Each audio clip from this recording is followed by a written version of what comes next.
la presencia de este pueblo que toma en sus manos la responsabilidad. De marzo se logró una importante historia en esta lucha, que es, en definitiva, la del pueblo argentino, que desembocará en un gobierno popular. La enorme responsabilidad de asegurar hoy y para los tiempos la democracia. A las luchas políticas creyendo en valores y convicciones a las que no pienso dejar en la puerta de entrada de la Casa Rosada.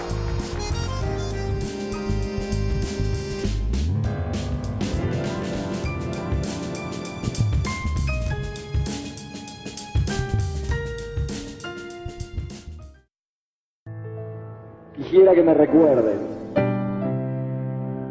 Quisiera que me recuerden sin llorar, ni lamentarme. Quisiera que me recuerden por haber hecho caminos, por haber marcado un rumbo, porque emocioné su alma, porque se sintieron queridos, protegidos y ayudados, porque interpreté sus ansias, porque canalicé su amor. Quisiera que me recuerden junto a la risa de los felices, la seguridad de los justos, el sufrimiento de los humildes. Quisiera que me recuerden con piedad por mis errores, con comprensión por mis debilidades, con cariño por mis virtudes. Si no es así, prefiero el olvido, que será el más duro castigo por no cumplir mi deber de hombre.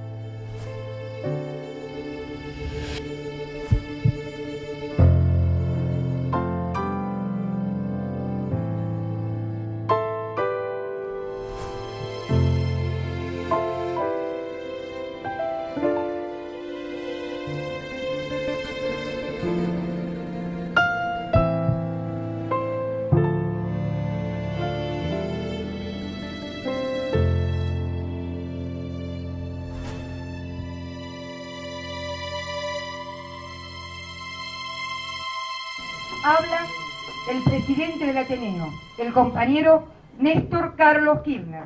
Están haciendo las campañas electorales internas, prometiendo y repartiendo puestos. Son vulgares, mentirosos, compañeros, porque este país ha sido robado y acá no hay nada para repartir. Acá lo único que hay que poner es el pecho para reconstruir nuestra querida patria.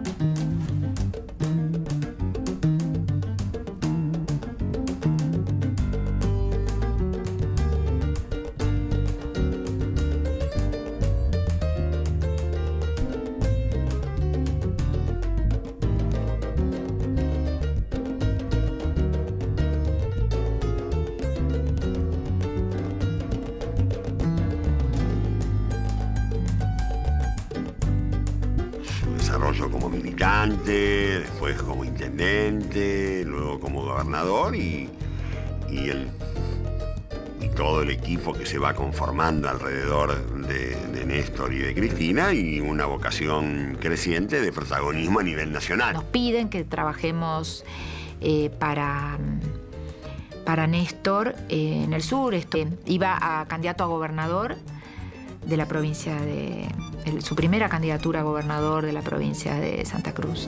Y Néstor decide construir desde su identidad peronista con otros sectores políticos. 96-97, lo que fue la corriente peronista, que era la corriente que encabezaba Néstor. Que era para dar pelea interna dentro del peronismo de una visión alternativa a la de Menem. Yo lo había ido a ver cuando presentó la corriente en Buenos Aires y él había hecho un discurso económico, casi como de un economista.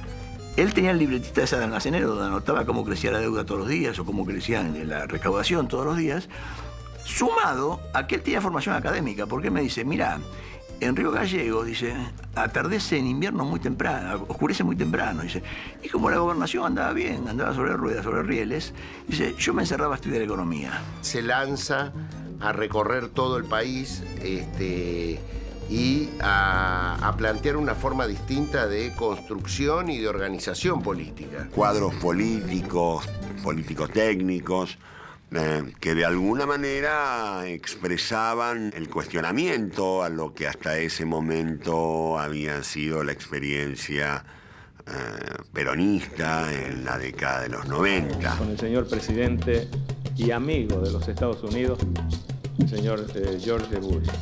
Thank you very much, Mr. President. And las privatizaciones, el redimensionamiento y la búsqueda de la eficiencia como premisa de orden general. Para uso de la palabra, el señor ministro de Economía de la Nación, doctor Domingo Cavallo. Hemos tenido que adoptar una medida transitoria de limitación a la extracción de dinero en efectivo y solo se podrá hacer durante este periodo de 90 días por vaciamiento total de la política que vino, el descreimiento de la gente después del estallido del 19 y el 20, o la eclosión que hizo. Para él fue una obsesión. Vos calculás que un año antes del 2001, muchos de los gurúes que todavía siguen hablando de estos sectores concentrados, y honestamente decían que la Argentina, y había provincias que de última había que venderla. Los nuevos actores políticos que surgieron a partir de ese descreimiento total en los partidos políticos.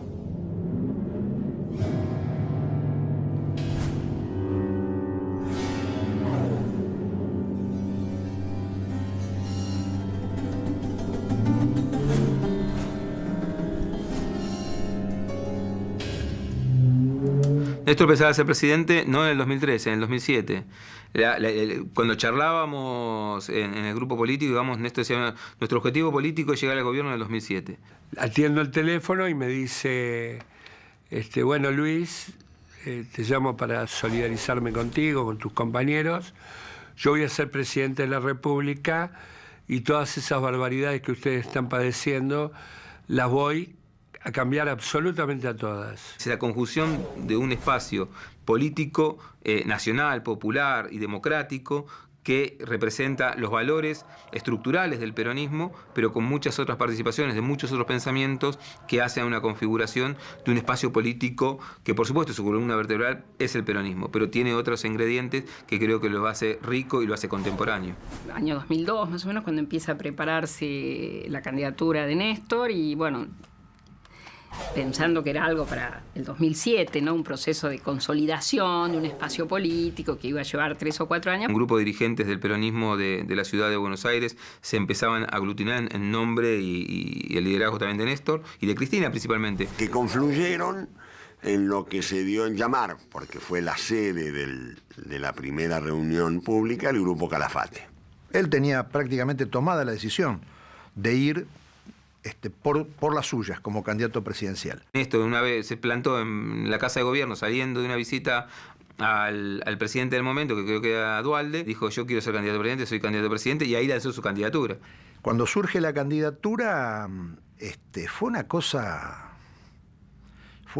arrebatadora. La sociedad tampoco estaba para grandes actos, ¿no? Recordemos que fuimos con por lo menos 6 candidatos, 3 del justicialismo y 3 del radicalismo, por decir algo, ¿no? Básicamente había un problema que era muy desconocido, Néstor, muy desconocido. En la parte de investigación cualitativa aparecía, sí, gobernador de Río Negro, decían, ese que está casado con una que es bastante linda, así, parecido a Tristán, decían la gente porque no lo ubicaba bien, no lo conocía. Nosotros le llamamos el incampañable, porque no se quería sacar fotos, nada. Entonces era ahí cuando venía Cristina con fotos de Néstor cualquiera, familiares, lo que podía sacarle. Néstor Kirchner no era un tipo guionable y Cristina tampoco. Le resultaba, y me parece perfecto. A mí eso, cuando me vienen con eso de que las agencias de publicidad, los estudios, consultoría de imagen, las empresas de relaciones públicas construyen a los candidatos. Ella intervenía con un amor increíble, buscando el mejor perfil de Néstor, la mejor foto. Yo, la verdad que no querría tener un candidato al cual una agencia de publicidad le construya la imagen. Yo me acuerdo ver pintadas de Néstor escritas de 1800 formas diferentes y nunca invocándole al apellido correcto, digamos, ¿no? El apellido, ahí está. Kirchner. Ahí está entonces. ¿Qué es eso? ¿Qué letra es eso? Al chavo, Kirchner. Kirchner. Ahora vamos a votar a un tal Kichikuchi. Ni siquiera el apellido se conocía de Néstor Kirchner. lo coherente que fue con lo que después hizo Néstor. Cuando él plantea un país en serio, como eslogan nos parecía poca cosa, digamos, como eslogan. Como que no decía nada, digamos, porque nadie creía que pudiera haber un país en serio. Duhalde apoya una candidatura preexistente, que es cierto, de otro modo no hubiera tenido la posibilidad de ganar, pero no es, digamos, Kirchner no es una hechura de Duhalde. Cuando se tomó la decisión de que sea Néstor Kirchner, el peronismo bonaerense estaba furioso. Duhalde no tenía claro a quién iba a terminar apoyando y que en un momento iba a ser Reutemann y que después de la Sota. Y bueno, y finalmente fue Néstor Kirchner quien fue para adelante. Ahí se genera una política que tuvo como objetivo bajar la candidatura de Néstor Kirchner. Los diarios del domingo decían: Juan José Álvarez le dijo que no a Kirchner para ser vicepresidente. Al otro domingo, Rucauf le dice que no a Kirchner para ser vicepresidente.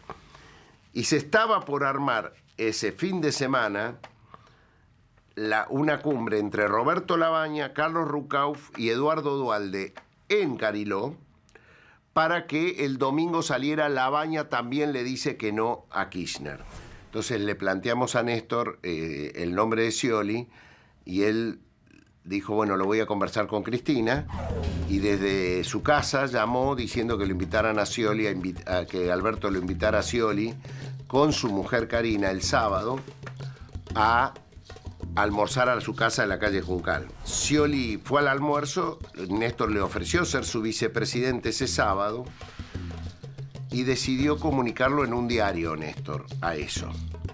Entonces fue tan notoria la operación que el diario Clarín anunciaba Scioli en 10 páginas, era el candidato a vice de Kirchner, y el diario La Nación, a quien no le habían dado la primicia, durante 10 páginas tenía que Labaña le había dicho que no. Era una incógnita y además llegaba con una situación absolutamente irregular, con la decisión de Menem de no competir en el segundo turno, habiendo sido ni siquiera el vencedor de la primera ronda, habiendo obtenido apenas el 22% de los votos.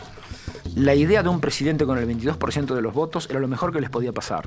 Es decir, un presidente con pocos votos, entonces que fuera influenciable.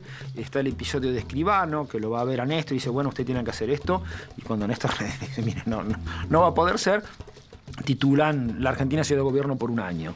Cuando Menem baja la candidatura, se concreta lo que Escribano, quien era el director periodístico del diario La Nación, le había dicho la semana anterior a Néstor Kirchner.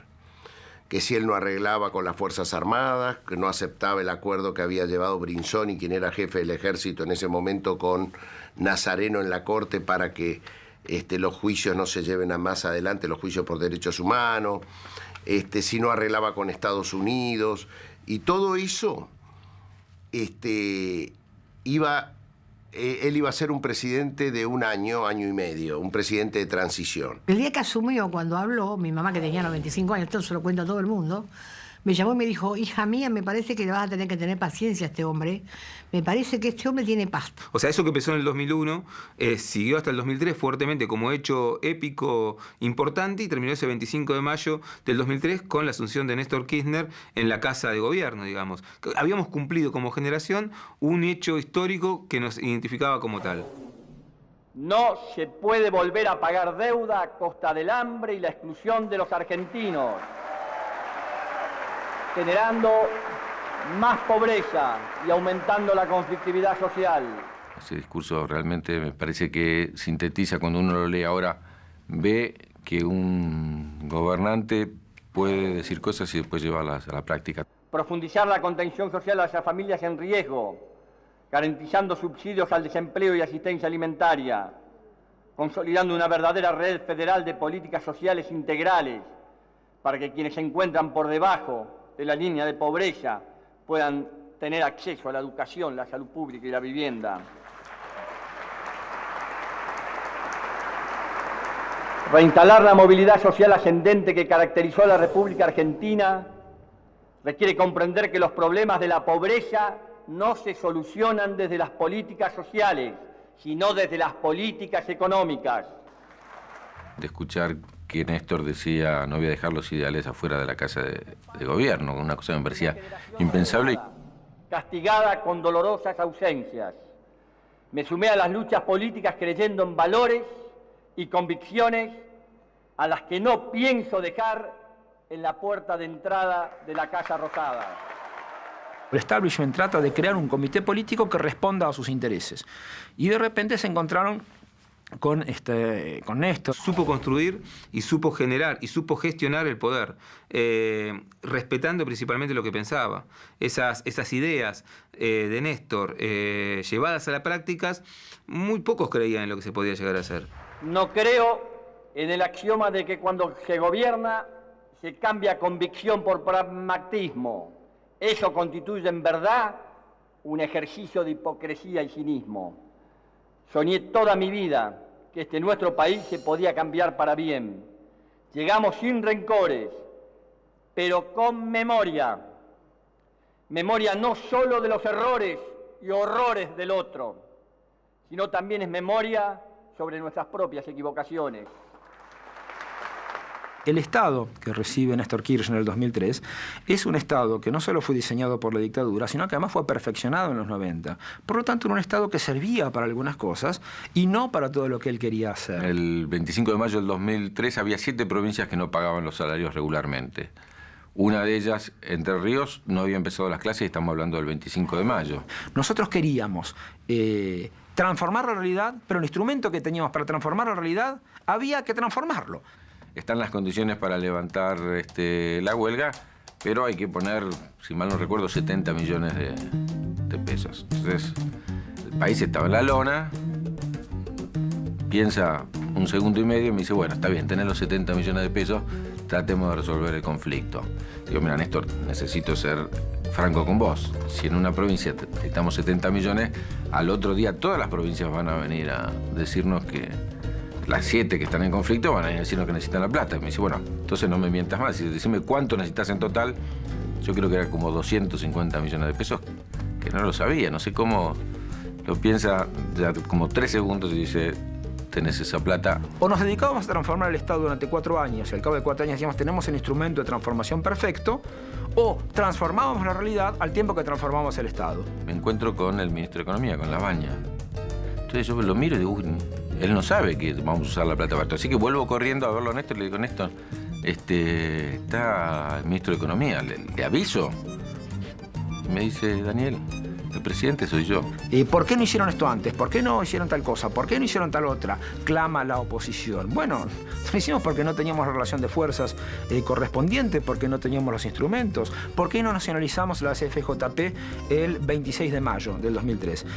Bueno, porque teníamos que construir los instrumentos para hacer que esa medida funcionara. Nosotros acordamos con el sindicato hacerlo en un lugar público con miles de docentes, porque para ellos es una fiesta. Miles de personas afuera tirándose encima, hasta el punto que Montiel no llegó, porque había mucha bronca en la gente contra Montiel, así que el gobernador no pudo venir a firmar el convenio, quedó en el camino. Llegamos nosotros, estaba todo preparado para que salga por un costado sin pasar de vuelta por todo el mundo que se nos tira encima, y Néstor dijo, no, yo voy donde está la gente. Se tiró ahí, en medio de una multitud. Te insisto que no había ni policía, no había absolutamente nada. Él realmente amaba el contacto con la gente. Sino, como presidente de la Nación Argentina, vengo a pedir perdón del Estado Nacional por la vergüenza de haber callado durante 20 años de democracia.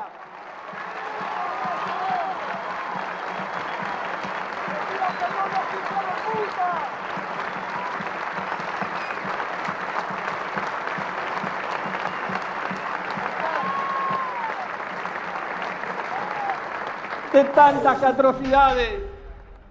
Y hablemos claro. No es rencor ni odio los que nos guía y me guía. Es justicia y lucha contra la impunidad. Y a los que hicieron este hecho tenebroso y macabro de tantos campos de concentración como fue la ESMA, tienen un solo nombre. Son asesinos repudiados por el pueblo argentino. 40-30-10, los puentes de la democracia.